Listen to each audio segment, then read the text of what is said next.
Over 180,000 high school athletes are given a scholarship to go play a sport at a Division I or II sport, according to the NCAA. This means only about 2% of high school athletes are going on scholarship. Going on scholarship means the university pays for their education while you play your sport. 46% of college athletes at a Division I or II school are walk-ons.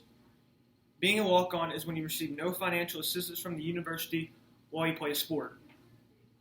The debate of if college athletes should be paid has been around for almost a decade. College athletes should not be paid. College athletes should not be paid because many colleges cannot afford it, many students may not be able to manage their money well, and cheating would skyrocket to record highs. My first reason is that some colleges may not be able to afford it. According to the NCAA, there are 300 Division II universities over the United States, and most of them have as many sports opportunities as Division I colleges. According to the New York Times, the top colleges make over $100 million from sports.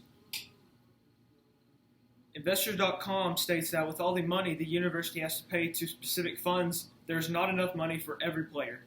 So not even the biggest schools in the nation may not be able to pay all their players. Though many people think colleges just have sports like football, baseball, basketball, and track, and other sports, there are lesser-known sports such as surfing, bowling, and lacrosse, and many, many more. Not all colleges are going to be able to pay so many players at a constant salary. Also, bigger colleges with a bigger budget can pay players much more money than smaller colleges with a smaller budget. Therefore, this will put these colleges at a disadvantage to bigger schools. Another reason why players shouldn't be paid is inexperience with money. As college players are giving a salary, they also have to pay taxes. The college players will be treated just like professional athletes. In college, students learn about using your money well and how to save money. With a lot of money in a player's pocket, they may not know how to manage it. Some may even invest in a financial advisor, which will take more money from the players, including the taxes. Players may be taken advantage of by others like financial advisors, other students, and even family. If a player is only on scholarship, the school pays for foods that will be nutritious to the player. The school also pays for athletic dorms that are usually pretty nice, and they get shirts and shorts and other apparel that are also free for the student athlete only. Colleges with big endorsement deals from top companies like Nike, Adidas, Under Armour can provide an enormous amount of apparel for the athletes. These players get so much gear we cannot imagine. So why would a player on scholarship even need more money? What are they going to use it for? Bigger schools that might pay the players more will have more disposable incomes than smaller Division I or II schools. My final reason would be universities can cheat so much more easily than before. It would be very difficult to track how much schools are paying players. It has always been a challenge to track how boosters are giving money to the athletes. A booster is alumni from the university that donates large amounts of money to the athletic department. Boosters often get in trouble for paying players against NCAA rules. Recruiting would become out of control. It would not matter if the school had quality facilities or a great education. It would just matter about the money.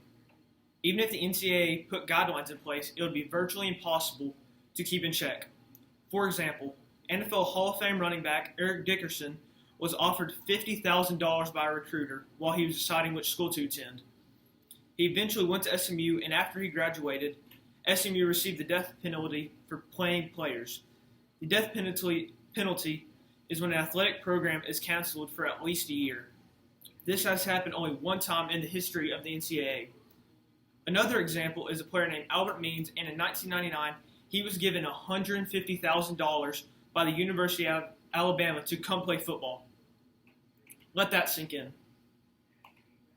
Do we really want our players all over the country getting paid hundreds of thousands of dollars?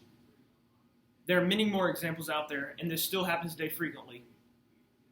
In summary, I do not think college athletes should be paid. All universities, especially small schools, would have a very hard time affording it. These student athletes would have problems managing an income.